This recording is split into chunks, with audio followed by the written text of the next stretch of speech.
All eyes are now on U.S. Attorney John Durham's probe as he investigates potential surveillance abuses against President Trump and his team. Joining me right now is New York Congressman, Foreign Affairs Committee member Lee Zeldin. Congressman, it's always a pleasure to see you. Thanks very much for joining me this morning. Thank you. It's good to be with you. You know, I thought it was really stunning that the IG report came out and it forced the AG, William Barr, and John Durham to make a public statement saying it does not agree with the conclusions. What's your reaction to the IG? First, let's start there.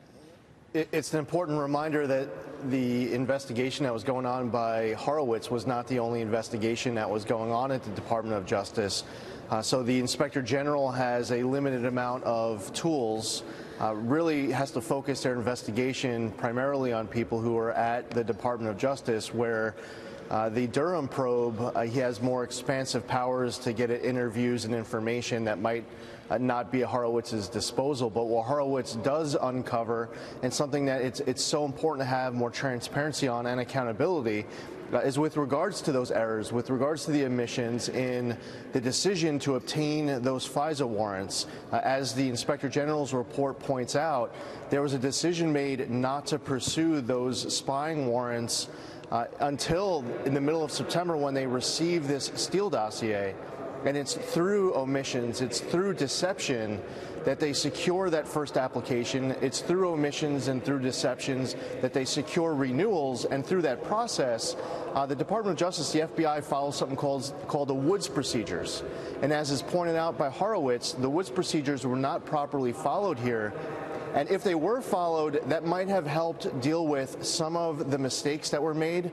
But as Horowitz points out, even following the Woods procedures wouldn't have corrected all of the mistakes that were made. So that is really important information where the FBI, the DOJ, needs to improve their process going forward, because if there's any court in America where the government should have the burden not only of providing the evidence that best supports their case, but also providing the evidence that best opposes their case, it's inside of one of these courts, because the person you're seeking to spy on is not represented by counsel in there. So a lot of mistakes were made, and I think that Durham will get to the bottom of some of the outstanding information. What do you make of Jim Comey coming out, tweeting, I'm going to be on Fox, oh no, they canceled me, and this was all lies. He's out, in force trying to put a damper on this report, saying that the FBI handled everything proper. I mean, when we know that there were 17 errors in terms of creating the justification for a warrant to spy on Carter Page, and we know that there was exculpatory evidence which was not handed over to the FISA court. What is Jim Comey and his colleagues doing? You've got Andrew McCabe a criminal referral on him, and he's out also saying that this is all lies. My first thought in reading that tweet that Jim Comey put out was that he hadn't yet actually read the report.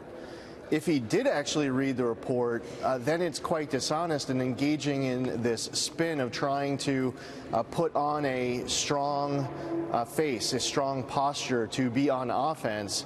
But he is not acknowledging, he's not accounting for all of the mistakes that were made under Crossfire Hurricane, and he is the FBI director. So where that thought is that the buck should stop at the top, he is actually advocating for zero accountability, as if no mistakes were made at all. And it really is a reaffirmation that President Trump made the right decision in getting rid of James Comey, because to have this Inspector General's report come out, and for someone like Jim Comey and Andrew McCabe to say there's nothing to see here, no mistakes were made, shows that these two people definitely didn't belong in the positions they were in. Yeah. So I want to move on to China, but before I do, Congressman, let me get your take on what was the most damning parts of the IG report. People are waking up this morning, it's 500 pages, it's hard to read the whole thing. We've been covering this for 3 years, so we understand where the wrongdoing was. But I want to hear from you in terms of where the most damning issues were in the IG report yesterday. I think it's good to read the summary in the first few pages to start.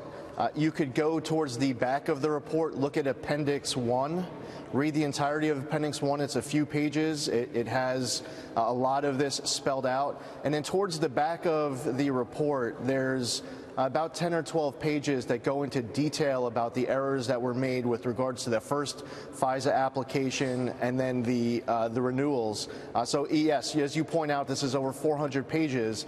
Instead of reading it from front to back, my advice for those who are just trying to get some of the top lines, read the first few pages, read Appendix 1, and then the explanation of it towards the back of the report. And you're saying that that will detail what? The wrongdoing was the exculpatory evidence that was not included in the FISA application, the fact that they relied on the Steele dossier almost entirely. Anything else? Yeah, it's going to detail the mistakes that were made with regards to that first application. It will detail the mistakes that were made in the renewals. Okay. It will detail the problem with not following the Woods procedures. And it also, at the beginning of the report, it really does start off well. If you can only read the first few pages of it, you'll get a good taste of all the top lines. The executive summary is very good. Let me move on to China, because both sides of the aisle want to ban Chinese buses and rail cars now after China reportedly banned foreign technology in its government and public offices. This is a big story, and I don't know that people are focused on this enough, because, you know, the story yesterday, which was cover story, Beijing orders removal of foreign computers and software by 2020 in the FT. And basically what this is doing is this is negating any opportunity for the U.S. to protect its intellectual property. Isn't that right?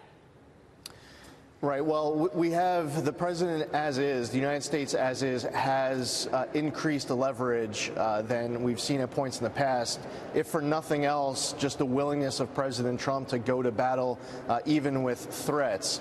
We do need to get at all of the IP infringement that we've seen. The stealing of intellectual property is something that's very damaging for individuals, for companies, for the U.S. economy.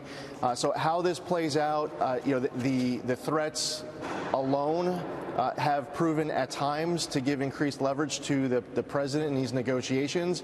But throughout this entire process, I've had the position that the longer that this goes on, the more threats and the more actually follow through as it relates to those threats, that you actually get to the point where both countries end up losing. So I'm hopeful that the president is able to bring this negotiation to a close, at least getting this first phase done as quickly as possible, because there is a big benefit to the U.S. economy. But what should not be lost in whatever deal gets cut is that need to get to that patent infringement and that the stealing of identity theft, which is something that many people look at as actually the biggest issue here. Yeah, well, here's what Gordon Chang wrote this week. After all of these cybersecurity rules are in place, no foreign company may encrypt data so that it cannot be read by the Chinese central government and the Communist Party of China. In other words, businesses will be required to turn over encryption keys. So I'm saying to my head, okay, so then why do a deal if there's absolutely no opportunity for us to protect your intellectual property? We're gonna have Wilbur Ross on to talk about that coming up. But real quick on USMCA, we're told an agreement on passage has been reached. You heard it here first because I talked about this on Thanksgiving. What's your reaction to this? And do you believe that we will see Nancy Pelosi bring it to the floor this week?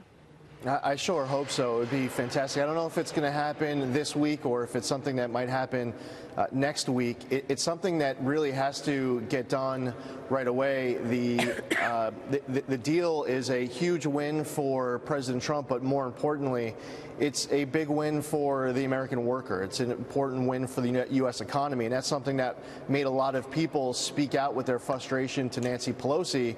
Is despite the fact that she dislikes President Trump, that she wants to do anything in her power to make sure he doesn't get reelected, including this impeachment, to hold back on wins for the U.S. economy, where you'll see jobs created, you'll see an increase in U.S. investment, where you could see a benefit to the U.S. GDP.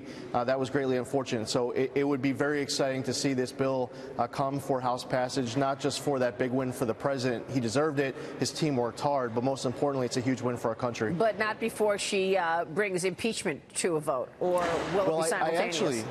I think that and who knows exactly how things will actually end up playing out, but what I'm hearing is that the last vote before everybody leaves the Capitol for the Christmas break will be the impeachment vote. That will be Nancy Pelosi's gift to America, is going to be that lump of coal. That will be the last act. So as far as funding the government, which needs to get done over the course of this next week or so before Congress adjourns, as well as USMCA and potential other legislation, which will probably include different measures.